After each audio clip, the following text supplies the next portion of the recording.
Well, hey guys, Louie here, and welcome to the weekend. We have a lot to talk about today. What you're looking at is my Circle the Wagon protection from what's going on in the world right now. Yes, I have I've circled the wagons in American Silver Eagles. I'm going to go on to tell you why you should be thinking about buying Silver Eagles here in the future. I know that is not the conventional wisdom at the moment, but let me tell you, if you go back a while, you'll remember that I was among the first YouTube channels to ask stackers to boycott the American Silver Eagle, and not everybody wanted to do that at the time. Slowly but surely, most people have jumped on board, and they haven't bought a Silver Eagle for a long time. And that recency bias, I think, could be clouding our judgment. All right, the Silver Eagle is an amazing coin. It is undoubtedly the number one coin in the world in terms of recognizability and sale ability. It carries a premium. Yes, it does, and that premium has been way too high in the past. But what's been happening lately is those premiums have been plummeting. I also predicted that a while ago, and now it's happening. And just because you haven't been buying them, I don't want you to fall into the complacency to think that premiums are too high forever, because in fact you can find $32 Eagles today on, actually might be $32.50 now that spot popped 50 cents. You could find $32.50 Eagles today on any of the A-Mark Borg resellers like Provenant.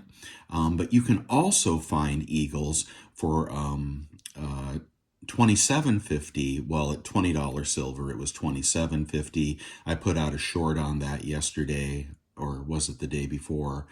Well, you can find $7.50 over spot. So when people say to you on these videos, especially the pumper videos, Eagles are $10 to $12 over spot, that's true, they are. But in some places, they are not. And as these premiums drop and as spot stays down here around 20, and I don't think it'll be that long based on current events, I'll get into that in a minute, you really want to put these back on your radar. Yes, I'm early, and I bought a few tubes recently from Vermilion Enterprises, and I had to pay around $28 for those. As you saw, you could find them for $27.50, and that's free shipping from Hero if they still have any. And I think they're going to get a little cheaper, although I think spot may be going up from here. And that's why we have to talk about, the current environment, the bank failures, and everything you need to be doing to protect yourself. I think anybody watching this channel already has a strong interest in silver and gold. But let me divert here for just a little bit and talk about the American Silver Eagle and why I think we're getting close to a buy point. Now remember, when squeezes and panic hit the market, and they might here very shortly, the Silver Eagle is among the first to appreciate. So I've got a couple of scenarios to point out for you.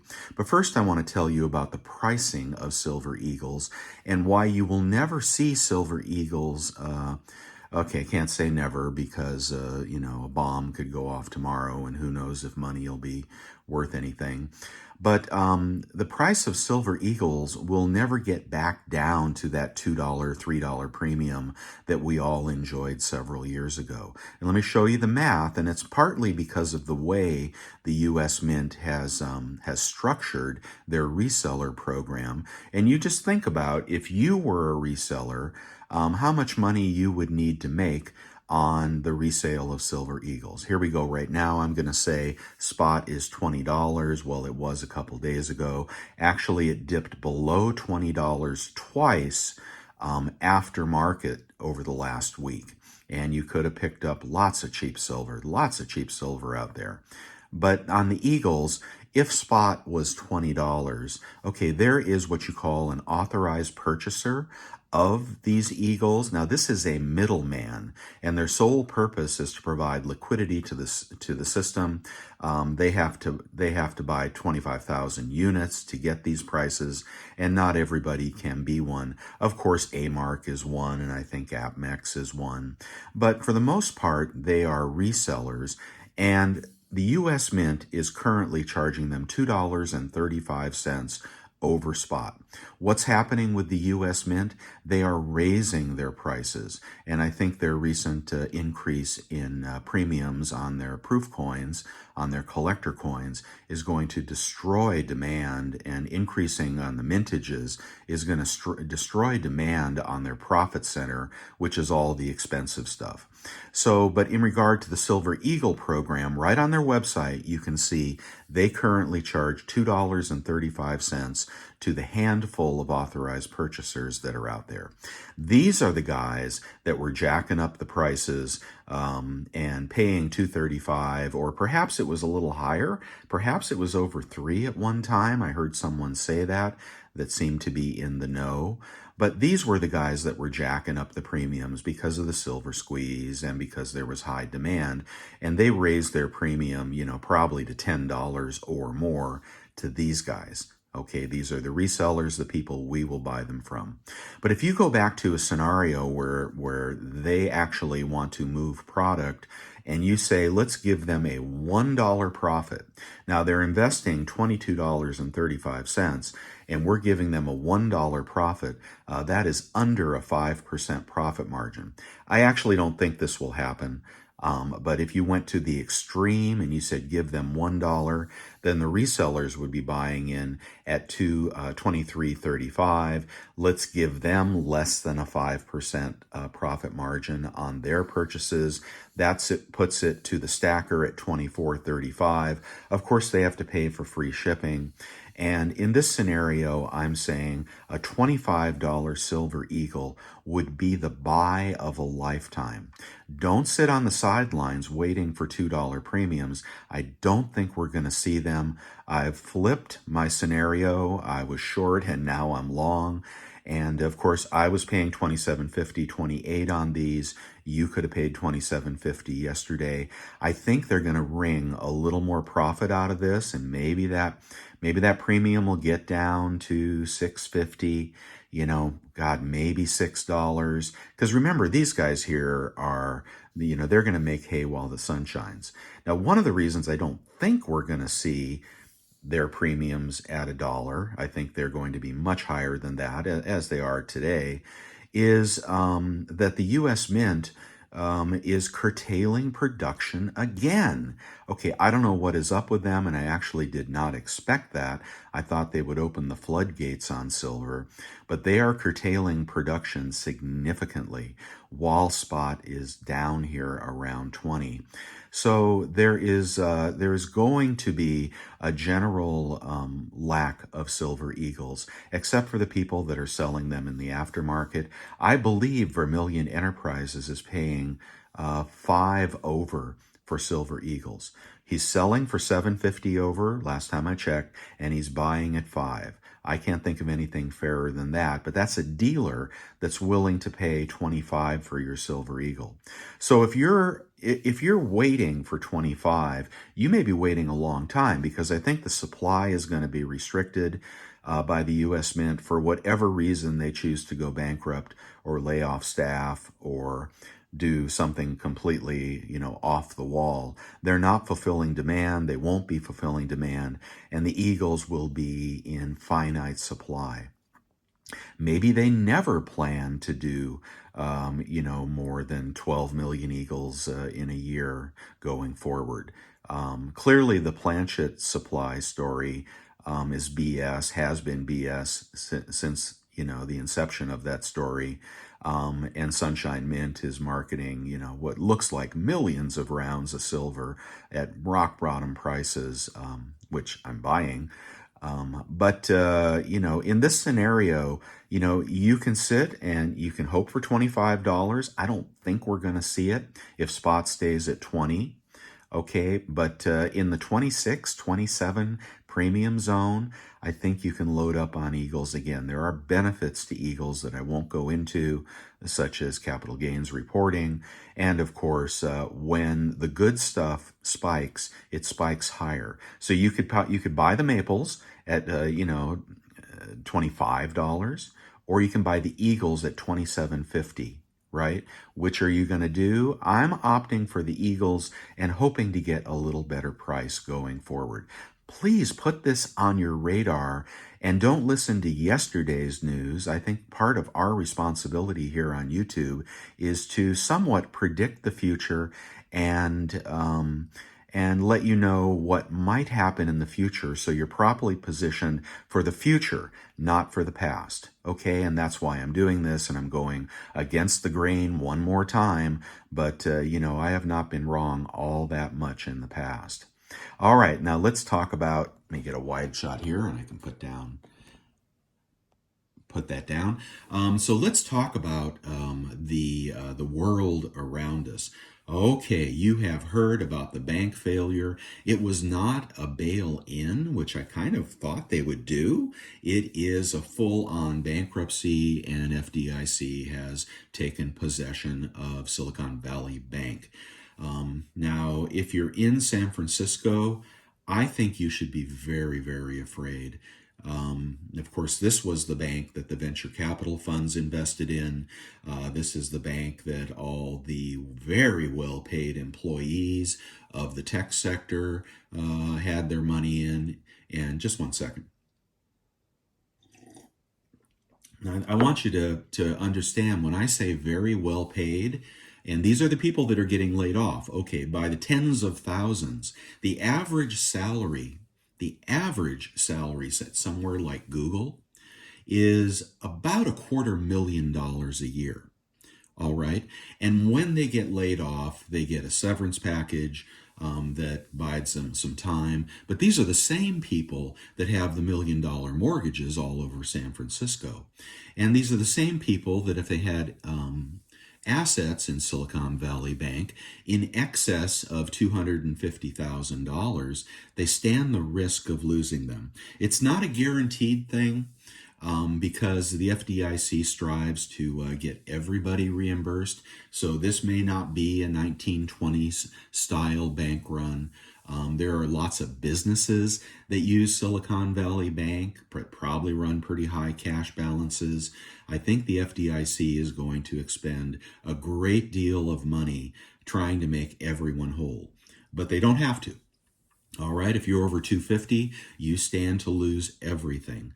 Now, with the bank being operated by the FDIC, that means that they could not find a seller.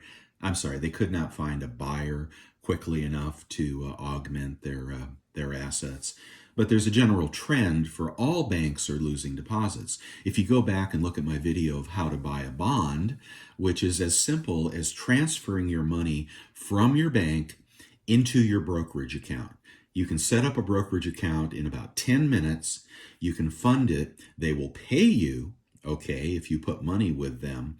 And then you can, rather than leave it in the brokerage account money market, bank account, you can invest it in short-term bonds, earn 5%, and have, some security that you don't have your money in the pleasure of a bank. You have it in a U.S. Treasury, which I don't think is going to default anytime soon. But that was the bond story. But people are taking their money out of banks that are paying next to nothing, and they're making investments with them. Maybe they're putting them in the stock market. Okay, big mistake. Maybe they're buying crypto. Big mistake. And maybe they're just looking for better returns with an absolutely safe investment that if you hold to maturity, you have no risk of loss. That's why bonds are so cool right here. And as you saw when we had the news about the bank insolvency, immediately long-term rates plummeted, which is good for the bonds that we hold, right? The long-term bonds. And I don't think you should have too many long-term bonds in your portfolio, but they are doing real well. Why is that? Okay, let's talk about why the long rates plummeted.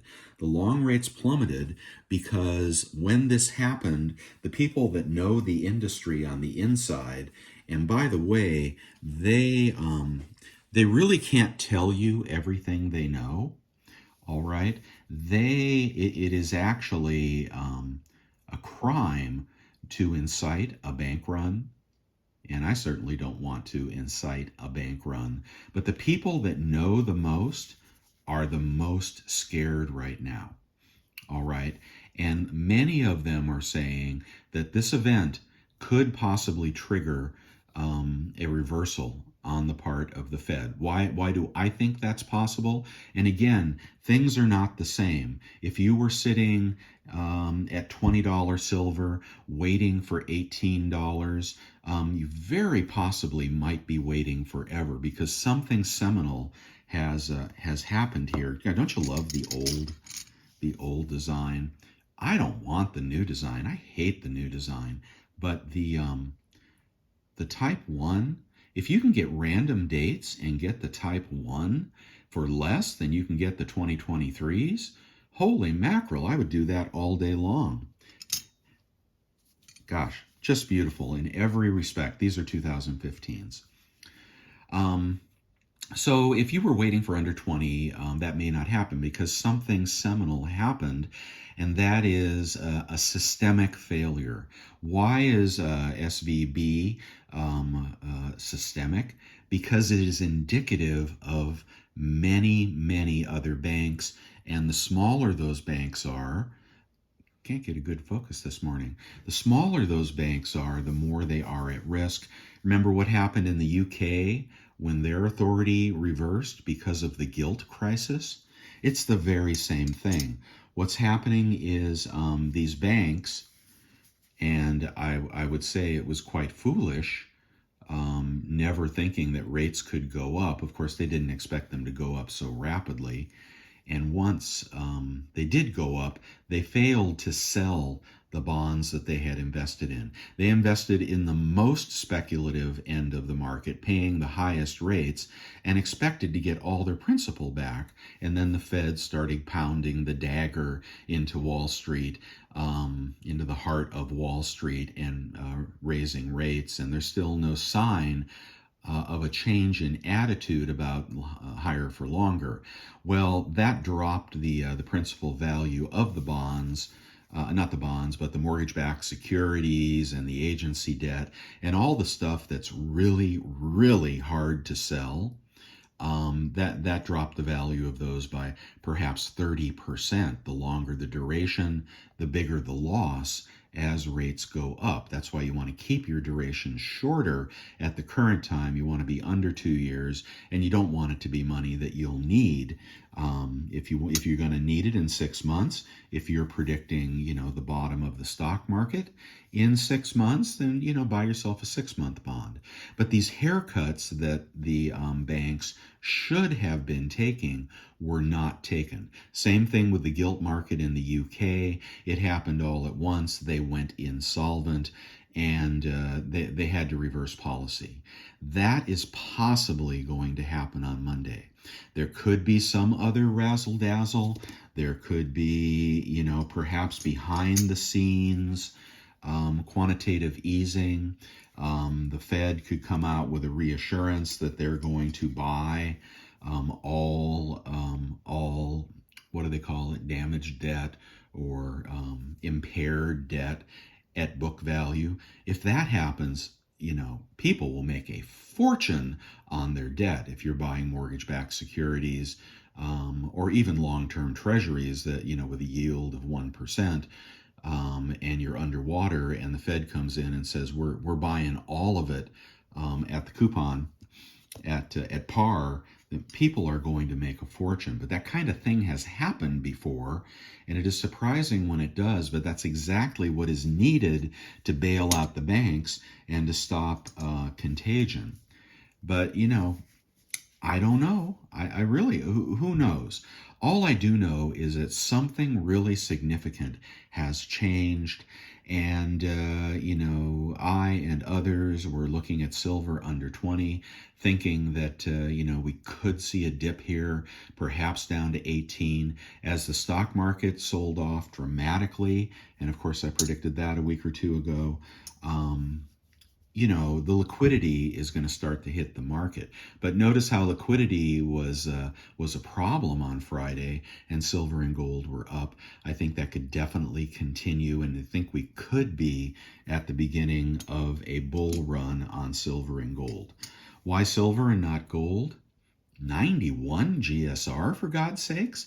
That also tells you that something big is happening, because people favor gold over silver in a liquidity crisis. Silver drops more than gold does. In this case, gold has been dropping a little bit as well, with a big spike on Friday. But 91 GSR, for whatever reason, is actionable for buying silver. The premiums are low, low. The kilos have been really low. The bars that I paid $7.70 for, these germanium mint, I just have the worst focus today. This germanium mint kilo, it's packaged, it's authenticated, etc. I paid $7.70 for this because I really wasn't a big believer that we would see 20 again. And now you can pick these up for $7.30. 740, 720. Well, now spot has gone up 50 cents, so they're going to be back up to 750 or so. I got this on Bold. They have been the hammer on the Geigers. Don't let the quantities fool you. They may have 50 and it may never change, but then all of a sudden they will revert back to historical pricing and it'll be $900 again. So I do recommend that. I did another video on those Eagles over at Hero, see if they have any. It'll be really interesting to see what happens here. And it is a great time to already have a stack. This weekend is a great time to increase the size of your stack. I think, although I was waiting for the liquidity event to bring prices, spot down to 18 or so, Eagles down to 25, 24. I don't know if we're going to get that. I think the world is starting to see things unravel. And the Fed didn't know how long it could get away with what they were doing, but this is a significant damn event, okay? So I don't want you to overlook it. And if I'm wrong, I'm wrong. But I like the Eagles. I like the cheap silver. I like the $20.50 spot price. And even gold is, I'm not buying gold. I'm actually selling gold to buy more silver. But even gold, if you don't have any, you'll want to have some gold. So, don't put more than 15% of your assets in precious metals. I would not do that. I would keep your money aside. You know what I'm doing with mine. I'm waiting for the bottom of the market, which is probably going to be, closer to 3,200 on the S&P. We've rolled over hard. I think we'll have a bounce on Monday because there'll be a bunch of happy talk coming out of Washington and the Fed, unless we're in the blackout period. But somebody is going to say something about Silicon Valley Bank, and somebody is going to reassure the markets. I went to the bank and thought this is a really good time to take some cash out of the bank because of the state that I live in, which is clearly going to go insolvent. And I asked for $1,000 on the ATM, and they said, technical difficulties, please try later. Well, then I put in 500 and I got my 500. Same thing happened to my wife the other day. She went to the bank and tried to get $500 and they wouldn't give it to her. They said there was suspected fraud. So what the banks, I think, are doing is they're dialing down their controls and their fraud measures to preserve the cash they have in the bank. And they're giving you the runaround, okay? And the cash machines are getting low on cash. And that's probably nothing. It probably doesn't mean your bank will be insolvent tomorrow. Although I do think eventually we're going to have bank bail-ins in the big banks, and then your cash would be converted to stock in the bank. You know what's happening to the stockholders of Silicon Valley Bank? They'll get nothing. Okay, absolutely nothing. The price has already plummeted, and I think people buying it are hoping for some kind of rescue. But the stockholders, the equity holders in bank stocks, when they go under, they'll probably get nothing. It'll be a complete loss of their money. If you're invested in banks, you took a huge haircut on Friday. I'm not telling you to sell, but I certainly would not be buying the banks here. I'd be waiting for whatever is happening to mature. We are like 3 to 6 months away from realize, in my opinion, only my opinion, we are 3 to 6 months away from some crazy shit happening. And prepare yourself. Get your stack prepared, get your silver, get your gold, get your money in the right place. You can get out of the stock market if that's where you are. Be happy we had a bounce and you can get out what you can. Cash is going to be king again, and silver is going to be emperor. And gold is going to be, master of the universe, as it always is. So don't let this day go by without thinking about securing your future with silver and gold. Okay, guys, I'll talk to you later. I'd love to hear your thoughts. Bye.